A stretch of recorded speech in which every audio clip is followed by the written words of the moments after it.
Thinking of exiting your business or taking on a private equity partner to help you grow faster? BizNexus has you covered. Tap into our network of thousands of best-fit investors, acquirers, and proven M&A advisors, and we'll help you begin the relationship confidentially on your terms, your timeline. Learn more at biznexus.com.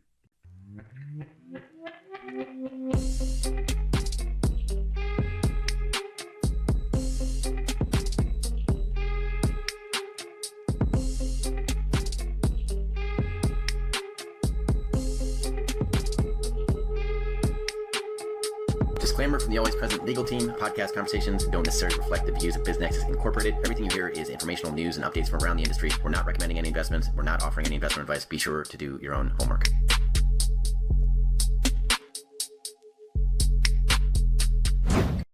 Welcome to the Deep Dive. We're jumping right in today, looking at a really key part of the U.S. economy. Yeah, we're focusing on the lower middle market for M&A and financing. Think transactions generally under that $500 million mark. Exactly. It's where so much happens, but maybe doesn't always grab the biggest headlines. We want to give you the inside track quickly and clearly. We do. And we've pulled together insights primarily from the Q1 2025 U.S. Middle Market Monitor. Big thanks to CIBC U.S. Middle Market for putting that together. Yeah, great resource. It includes data from Robert W. Baird, PitchBook, GF Data, really solid sources. Absolutely. Our mission here is to distill the most important stuff, the trends, maybe some surprises, anything that gives you that aha moment about this market segment. And just to be super clear on scope, we're talking U.S. M&A under $500 million enterprise value. And when we get into valuation and debt specifics. Right. Then we'll often be looking at leverage buyouts, LBOs, in that $10 million to $500 million range. That's where the GF data numbers really focus. Okay, got it. So let's start with the big picture for 2024. How did overall M&A activity look in this lower middle market? Well, it dipped. Compared to 2023, activity was down about 9.5%. Okay, so a noticeable slowdown. It was. And, you know, if you compare it to the pre-COVID years, say the average from 2015 to 2019, we're still running about 33% below that level. So it hasn't fully bounced back. But wasn't there a positive sign towards the end of the year? Yes, exactly. That's the interesting bit. Q4 of 2024 actually saw a jump. 13% higher transaction count compared to Q4 of 2023. 13%. Okay, that's significant. 691 deals versus 610. Right. So it definitely gives you a hint, maybe a suggestion, that things could be starting to rebound as we head into 2025. So what's fueling that potential rebound? What are the factors pointing towards maybe a better 2025? Well, there are a few big ones. First, you've got just a massive amount of dry powder. Right, capital that financial sponsors like private equity firms have raised but haven't spent yet. Exactly. Robert W. Baird puts it at over $1 trillion. That money needs to find a home. It needs to be invested. $1 trillion is a lot of fuel for deals. It really is. Then you also have lending markets that are, generally speaking, pretty supportive right now. Access to debt financing is crucial for M&A. Okay. And what about the regulatory side?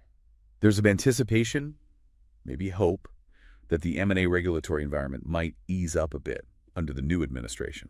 Less friction there could encourage more deals. And you also mentioned private equity funds themselves, something about their life cycle. Yeah, that's another key driver. A lot of PE funds are getting towards the end of their typical 10-year lifespan. They raised money years ago, bought companies, and now the clock is ticking.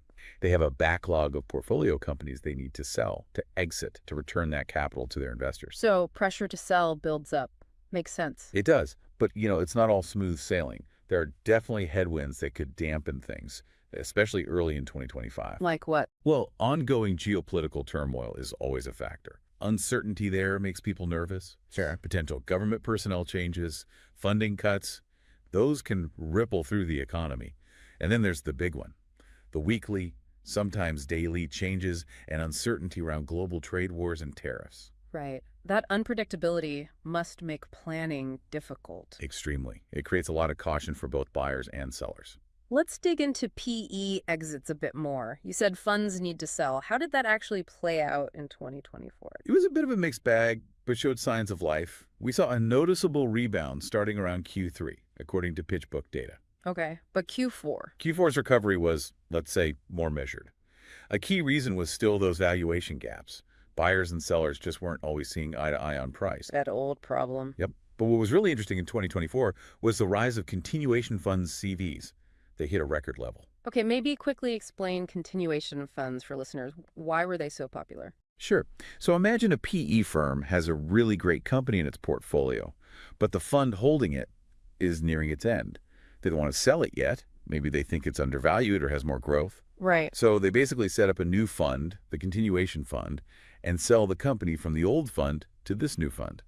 Original investors can cash out or roll their investment into the new vehicle. Ah, so it lets them hold on to promising assets longer. Exactly. It became a really valuable tool last year, especially for those high-quality assets that maybe weren't getting the right price in the open market. And looking ahead for exits in 2025. The outlook is, I'd say, cautiously optimistic. You've got pretty healthy public market valuations, which can help support private market pricing. And the potential for easing interest rates helps too. But still some risks, I assume. Oh, for sure. Market volatility is always a risk, especially, again, with tariff news swirling.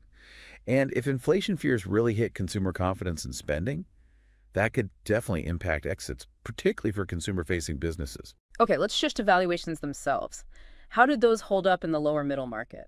Surprisingly well, actually. According to GF data, for those LBOs between $10 million and $500 million, the average EBIT multiple stayed pretty steady at 7.2x in 2024.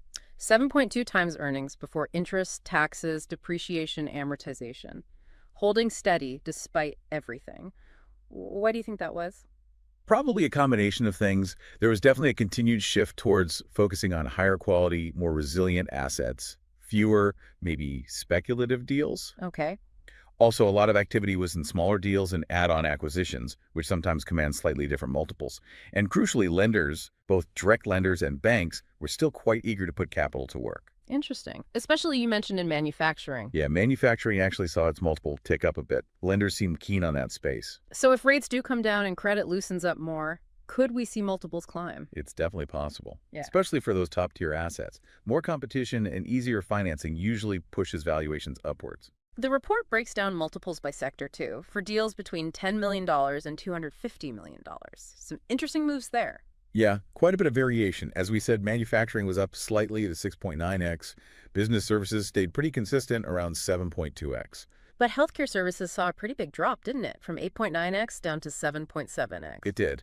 That likely reflects a few factors. Increased regulatory scrutiny in parts of healthcare is definitely one. Okay. Also, evolving reimbursement models, how providers get paid creates uncertainty.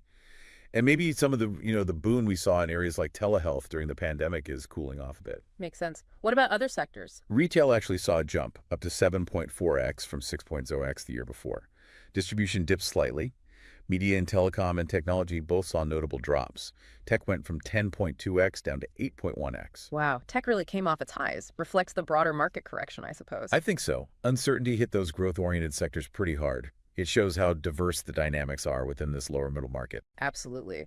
Now, what about debt? How available was it for these LBOs? Debt levels also held relatively steady.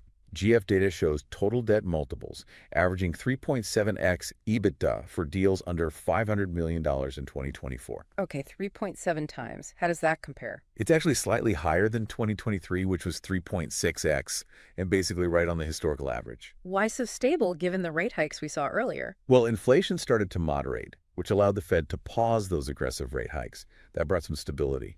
Plus, a lot of refinancing and repricing activity actually helped tighten credit spreads in some areas. Ah, speaking of loan activity, that side was booming. Oh yeah, 2024 was a banner year for institutional loans, according to PitchBook.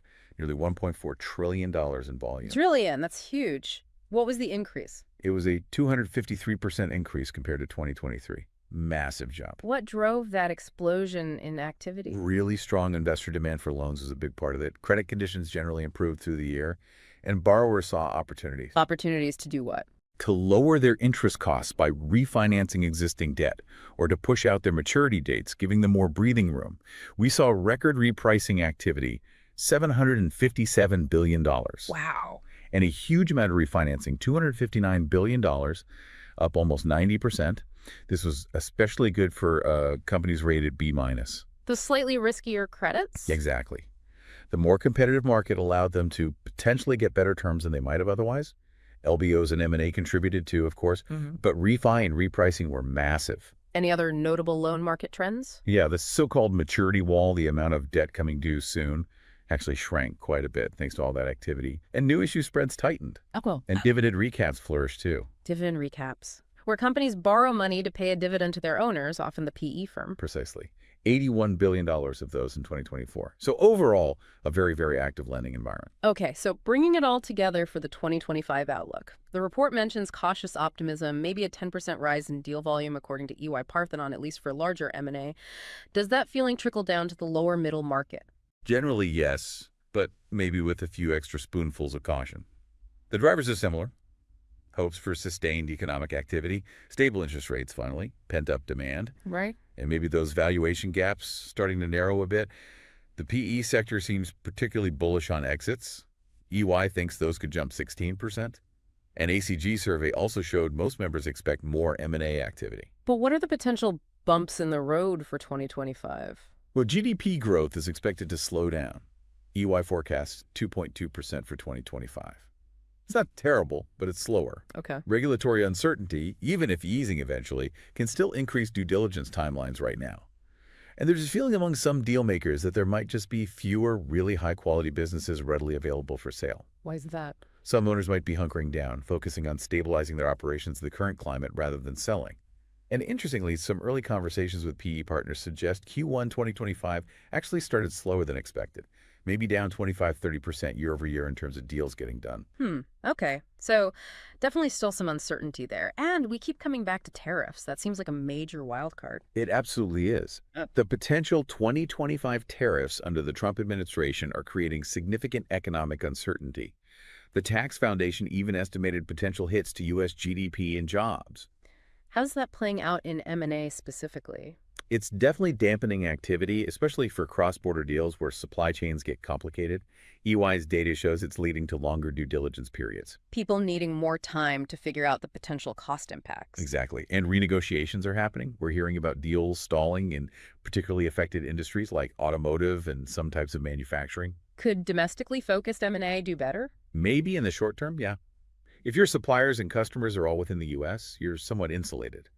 But the long-term impact really depends on how durable these tariffs are and whether we see significant retaliation from other countries. It's a big question mark. Okay, one last sector check. The consumer space. How did that fare and what's the outlook? Consumer transaction volume actually ticked up about 5% in 2024, according to Baird. But like the overall market, it's still lagging behind those 2015-2019 averages. And the big factors now. In 2024, it was election jitters, interest rates, inflation. Now, early 2025, the conversation is dominated by tariffs. What will they mean for prices, for demand? Is there optimism for deals later in the year? Some, yeah. If the tariff picture gets clearer, we could see more activity in the second half. But right now, there are real concerns about consumer confidence. Because of inflation fears linked partly to potential tariffs. Exactly. University of Michigan data suggests consumers are worried about discretionary income. We might see people rethinking big purchases, maybe trading down to cheaper alternatives. So, tough environment for some consumer businesses? It could be, though businesses that might outperform could be domestic manufacturers who are resilient to tariffs. And strong consumer product companies, the ones still showing unit growth and managing tariff impacts, they could actually find a pretty good market in 2025 if they decide to sell. Okay, so wrapping up this deep dive then, it sounds like 2024 was, well, a mixed bag for the U.S. lower middle market, a dip overall, but that encouraging little rebound late in the year. Yeah, and heading into 2025, the feeling is, let's call it cautious optimism, tempered quite a bit by those economic and geopolitical uncertainties, especially the tariff situation. But despite those headwinds, valuation multiples showed some real resilience, didn't they? And the loan markets were incredibly active. Absolutely. It highlights the dynamism of this segment. Yeah. And again, thanks to CIBC's U.S. Middle Market Monitor for consolidating so much of this data for us to analyze. It really paints a detailed picture of this vital lower middle market. It does. So maybe a final thought for you, our listener, to chew on. Given all that dry powder we talked about, over $1 trillion sitting with financial sponsors, and the potential for maybe a slightly less restrictive regulatory environment, how might nimble investors or perhaps savvy business owners in this lower middle market navigate all this tariff uncertainty? Right. How could they position themselves to actually capitalize on opportunities that might emerge, maybe particularly in the second half of 2025? Exactly. And are there specific sectors within this market that you think might be uniquely resilient or perhaps present overlooked opportunities in this kind of environment? It's complex, no doubt, but definitely worth thinking about. Acquiring a business? BizNexus simplifies it. Access thousands of updated opportunities in our DIY marketplace or supercharge team sourcing with OmniSource, your all-in-one platform for on-market, off-market, and coming-soon deals. Scale smarter today. Learn more or book a demo at www.biznexus.com.